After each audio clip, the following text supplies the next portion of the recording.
कुछ मुस्लिम्स हैं वो जॉब्स वगैरह भी करते हैं। तो यानी कि मैं ये नहीं समझता कि किसी किस्म की उनको कोई परेशानी या कोई तकलीफ हो। XYZ जो हम सुनते सुनाते रहते हैं वो सिर्फ लॉलीपॉप है, क्योंकि आपको भी पता है कि आजकल का जो मीडिया है ना, हमारा मीडिया उनके बारे में लॉलीपॉप दे रहा है। और उनका ओवरऑल कैसा लगा जो आपने फील किया, देखा कि मुसलमान वहाँ किस तरह रह रहे हैं? खुशहाल है अल्हम्दुलिल्लाह, वहाँ के मुसलमान भी खुशहाल हैं, हिंदू भी खुशहाल है। बिजनेस में मुसलमानों का भी है, और सबसे ज़्यादा मुसलमानों का जो है ना वहाँ पर जो है खाने पीने का भी कारोबार होते हैं। इसके अलावा कपड़े वगैरह के कारोबार मुसलमानों के काफ़ी हैं, यानी बिजनेस में भी मुसलमानों का जो है वहाँ पर काम अच्छा है। आपने जैसे बताया तो उस हवाले से मतलब आपने अपनी आंखों से जो देखा, देखो हम किसी और चीज़ में नहीं जाएंगे। यानी मिसाल के तौर पर अगर मैंने दिल्ली के डॉक्यूमेंट्स लगाए अपने रिलेटिव के, तो दिल्ली की पुलिस जो है ना हमारे रिलेटिव के घर जाएगी और वहाँ वेरिफिकेशन करेगी कि भाई ये आपके मेहमान आना चाहते हैं पाकिस्तान से, आपसे इनका क्या रिश्ता है। तो वो वहाँ पे पहले तो वेरिफिकेशन होती है। जय श्री राम दोस्तों, फर्स्ट पार्ट को आपने बहुत प्यार दिया, आप लोगों की बहुत डिमांड आ रही थी कि भैया इसका सेकंड पार्ट लेकर के आओ, तो भाई सेकंड पार्ट में लेके आ चुका, जिसमें पाकिस्तानी जो मौलाना इंडिया घूमने आया था वो पाकिस्तान में जाकर रिपोर्टर को अपना एक्सपीरियंस बता रहा है और बता रहा है कि भाई हिंदुस्तान के अंदर मुसलमान कितने खुश है और मजे में रह रहे हैं, इवन पाकिस्तान में बहुत दुख है। तो बहुत सारी बातें इसके अंदर हुई है, चलिए पहले वीडियो देखते हैं। फिर जामा मस्जिद के आसपास के एरिया में भी काफ़ी मेजॉरिटी जो है शॉप्स वगैरह दूसरी चीज़ें। लेकिन उससे पहले मैं आपको वहाँ के अपने जैसे रिक्शे वाले का तो बताया, और इस तरह के जो है वहाँ के लोगों से आप मिले, जो हिंदू कम्युनिटी के जो लोगों से, तो उनका कैसा रिस्पॉन्स था आपके साथ एज अ मुस्लिम या पाकिस्तानी भी आप बताएं। मैं आपको ना इसके अंदर दो बातें शेयर करता हूँ, एक मुस्लिम्स की और एक हिंदू की। तो एक हमारे एक दोस्त है, ठीक है, वो दिल्ली में रहते थे, तो वो मेरे छोटे भाई के दोस्त हैं खैर। तो वो जो है ना हमें नाश्ते के लिए लेके गए थे अपनी जगह पर, घर पर। तो जामा मस्जिद के सामने ही जो है ना उनका घर था, तो जामा मस्जिद के सामने ही जो है हम उनके घर गए थे नाश्ता करने। तो जब उनके घर के नीचे बाहर नाश्ता करके बैठे हुए थे ना, यानी उनकी जो बैठक होती है, जो दोस्त साहब आप बैठते हैं, हम वहाँ बैठे हुए थे।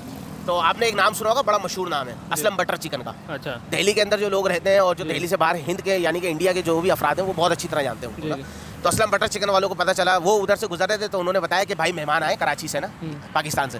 तो भाई वो गले वले मिले ये लोग भी, तो उन्होंने फिर हमें रात के खाने की दावत पेश करी कि आप रात में दुकान आए खाने पे ना। तो हमें मुनासिब नहीं लगा, हम नहीं गए ना खाने के लिए। फिर हम 3 दिन बाद गए थे उनकी दुकान पे, हमने अपने पैसों से खाया था। तो बड़ी इज्जत दी उन्होंने। फिर उसके बाद एक हिंदू का वाक़या मैं ये अर्ज़ करूँ कि जहाँ पर मैंने आपको कहा भी था कि ये अपना वाह जी वाह का जो मैंने आपको बताया था ना, तो वाह जी वाह रेस्टोरेंट है दिल्ली में। इनको भी हमने जब इनको भी पता चला था कि हम लोग जो है वो पाकिस्तान से आए, तो उन्होंने भी बड़ी हमारी खुशामद की, बड़ी इज्जत करी। यानी ये कह लें कि आप, यानी ये जो हम सुनते सुनाते हैं कि हिंदू जो है मार के रख देंगे, काट के रख देंगे, कुछ भी नहीं है, सब झूठ है। क्यों झूठ है? क्योंकि हम खुद अपनी आंखों से देख के आए भाई, हिंदू और मुसलमान तो वहाँ पे यूँ है। अच्छा। वहाँ पे ये नहीं है, मिलके रहते हैं। तो हमने ये नहीं देखा। अच्छा, जब आपको कोई क्लीन शेव, अगर कोई क्लीन शेव है ना और वो मुसलमान है, ला इलाहा इल्लल्लाह पढ़ने वाला है, और यहाँ पर एक हिंदू है और यूँ खड़ा हुआ है ना, तो आप बता नहीं सकते कि इसके अंदर से मुसलमान कौन सा और हिंदू कौन सा। अच्छा। वो अपने आप को कहते हैं हम दोनों इंडियन हैं। कौन है? इंडियन है। यानी उनकी जो बेस जो मजबूत है ना, वो अपने आप को कहलाते हैं इंडियंस। वो कहते हैं मुसलमान हम बाद में और हिंदू हम बाद में, पहले कौन है? हम इंडियन है। तो ये उनकी एक मजबूती है। पक्का ये एक अलग ही महक है, आपको एक वो लगेगा इस तरह की, ज़ाहिर है क्वालिटी वाइज होता है। अच्छा, तो भाई ज़्यादा हम टॉपिक से थोड़ा हट रहे हैं, लेकिन बेसिकली ये क्वेश्चन इसलिए भी थे, काफ़ी कमेंट सेक्शन में भी इस तरह की चीज़ें थी, तो उस हवाले से मैंने, और इंडियन मुस्लिम से रिलेटेड भी चीज़ें आप जो है इनकी ज़बानी जानना चाह रहे थे कि ये क्या कहते हैं या इनका पर्सनल एक्सपीरियंस क्या रहा उस हवाले से। और वहाँ से भी जो लोग हैं, मैं कहता हूँ मोस्ट वेलकम, जो भी पाकिस्तान आना चाहे, विजिट करना चाहे, कोई ऐसा मसला नहीं है। और हिंदू कम्युनिटी के लोग स्पेशली बहुत ज़्यादा उनका एक हसरत है कि यार हिंगलाज जो है हम जाएँ, हिंगलाज बलोचिस्तान में हिंगलाज माता का जो मंदिर है, और बीच में तो 2-3 जो है कुछ डेलीगेशन भी इस तरह आते रहे, गवर्नमेंट ने कुछ आसानियाँ की थी, आगे भी हम कहते हैं कि आना चाहिए, लोगों को आने देना चाहिए वहाँ के। तो लास्ट में ये कि याया भाई ओवरऑल आपका कैसा ये टूर रहा इंडिया का, और दोबारा अगर मौका मिले तो आप जाना चाहेंगे या नहीं जाना चाहेंगे? देखिए, मेरा माशाल्लाह टूर बहुत अच्छा था, मेरा तो दोबारा जाने का भी दिल है। लेकिन मैं आपके ही चैनल से एक बात अर्ज़ करता चलूँ कि देखिए, हिंद से आने वालों के लिए ना कोई परेशानी नहीं है। यानी जो भी इंडिया का जो सिटीज़न है, जो हमारे भी काफ़ी रिश्तेदार हैं, तो वो क्या करते हैं कि हम यहाँ से उनको जो है ना बिजली के बिल की जो है वो स्कैन करते हैं मोबाइल से ही, गैस के बिल स्कैन करते हैं, अपना शनाख्ती कार्ड जो है यानी आधार कार्ड, NIC कार्ड आगे से पीछे से स्कैन करते हैं और उनको भेज देते हैं। वो दिल्ली के अंदर जाते हैं अम्बेसी में, पाकिस्तान हाई कमीशन में, वो वहाँ जो है ना ये डॉक्यूमेंट्स फोटो कापी देते हैं, अपना पासपोर्ट देते हैं, वो एक पर्चा देते हैं, वो फिल करते हैं और उनका वीज़ा उनको मिल जाता है। यानी कि 6 घंटे के अंदर उनको वीज़ा प्रोवाइड कर दिया जाता है ना, वो पाकिस्तान आ जाता है। अब हमारे लिए देखिए कितनी परेशानी का बाइस है। अब मैं जो है अपने तौर पर अगर मुझे इंडिया जाना है और मेरे रिश्तेदार इंडिया के अंदर मौजूद हैं, तो वो सब कुछ देने के लिए तैयार हैं। आगे आखिर में आके एक चीज़ पर अटक जाते हैं, स्पॉन्सरशिप सर्टिफिकेट।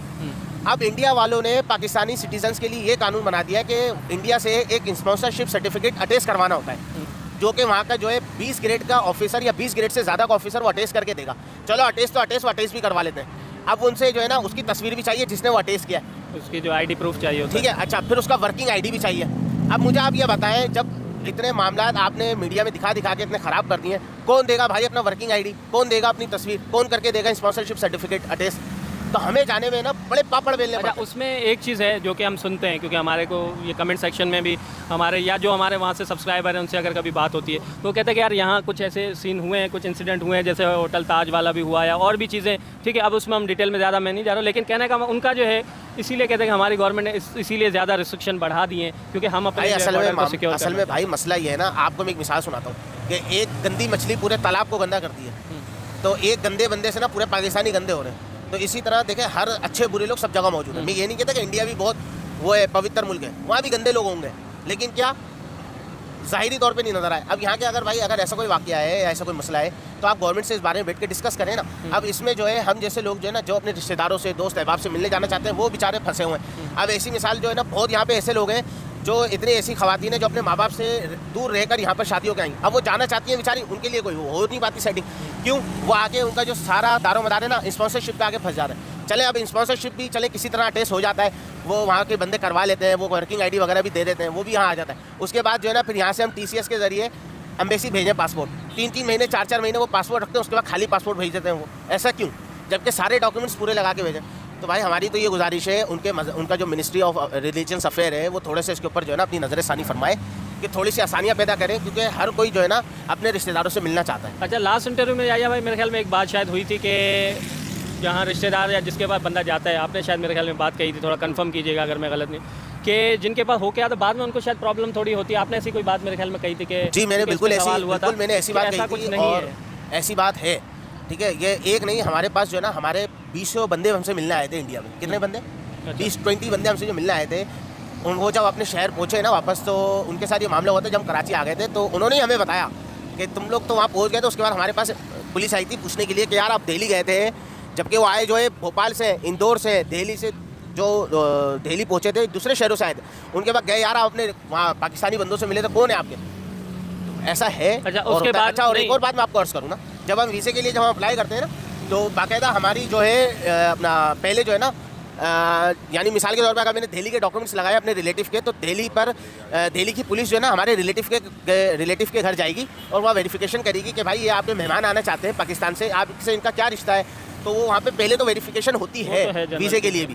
लेकिन ये बाद वाला जो केस है ना कि हमसे मिलने जाने के मिलने के बाद उनसे मतलब चलो पूछा होगा, उससे हटके और कोई टॉर्चर या ऐसी कोई चीज़ नहीं, ऐसा तो उनके साथ कुछ भी नहीं हुआ ना, कोई टॉर्चर वगैरह। यानी उनके घर पर आए, उनसे पूछा कि आप गए क्यों थे भाई मिलने उनसे, कि वो आपसे उनका क्या ऐसा रिश्ता है जो आप उनसे वहाँ मिलने चले गए। ये हुआ है हमारे बहुत सारे लोगों से। सिक्योरिटी पर्पज़ या जो भी कह सकते हैं। बहरहाल ये कि भाई फ्रेंड्स, होपफुली वीडियो आप लोग को अच्छी लगी हुई। काफ़ी बातें हमारी ज़्यादा भी, हमने कहा था शॉर्ट वीडियो एक बनाएंगे, कुछ जो चीज़ें या कुछ क्वेश्चन आप लोग के थे, लेकिन थोड़ी लॉन्ग हो गई कि ज़रूर, लेकिन उम्मीद है कि आपको सब चीज़ों का जो है आंसर मिल गया होगा। स्टिल अगर कोई क्वेश्चन रह गया हो तो ज़रूर कमेंट कीजिएगा, और हम सारे कमेंट्स आपके पहले भी रीड किए थे, याया भाई ने खुद भी किए थे। तो थैंक यू सो मच, बहुत शुक्रिया याया भाई, आपने टाइम दिया।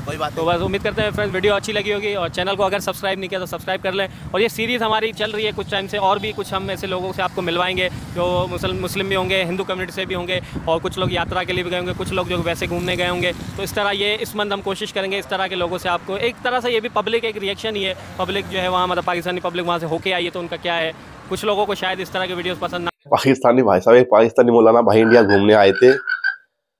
स्टार्ट दोबारा।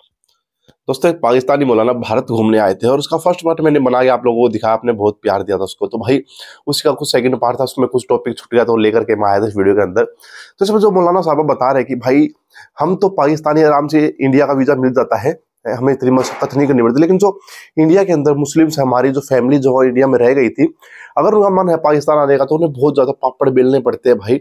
बहुत पापड़ बेलने के बाद उनको वीज़ा लगता है, और वीज़ा लगना भी भाई बहुत मुश्किल होता है उनका। तो ये चीज़ें हैं, क्योंकि आपको देखा हो भाई पाकिस्तानी इंडिया में आते रहते हैं, लेकिन बहुत कम इंडियन जो पाकिस्तान में जाते हैं, क्योंकि भाई हमारी सरकार को खतरा है अपने बंदों का। भाई हमें अगर हमारा कोई बंदा वहाँ पे जाके कुछ कर देता है, उनको पाकिस्तान वाले जाके कर देते हैं। इवन पाकिस्तान के लोग भाई बिना पासपोर्ट वीज़ा के घुस के बम फोड़ रहे हैं इंडिया के अंदर, तो कैसे यकीन कर ले भाई, लोगों को यकीन नहीं होता है। और ये लोग सब आप लोगों की सेफ्टी के लिए, हमारी इंडिया की सेफ्टी के लिए यार, ठीक है। दोस्तों, सेकंड पार्ट था, कैसा लगा आपको? और इन भाई साहब का एक टूर है जिसमें ये जो है हिंदुओं से मिलते हैं, जो ये मौलाना साहब है, ये हिंदू मतलब पाकिस्तान के मुसलमानों से मिलते हैं, उनसे कुछ स्टोरी बताते हैं। और वो आप जानिए तो आप मेरे को कमेंट कीजिएगा, उसका पार्ट भी हम लेकर के आएंगे। मिलेंगे आपसे नेक्स्ट वीडियो में भाई, तब तक के लिए बाय बाय, जय हिंद, जय श्री राम।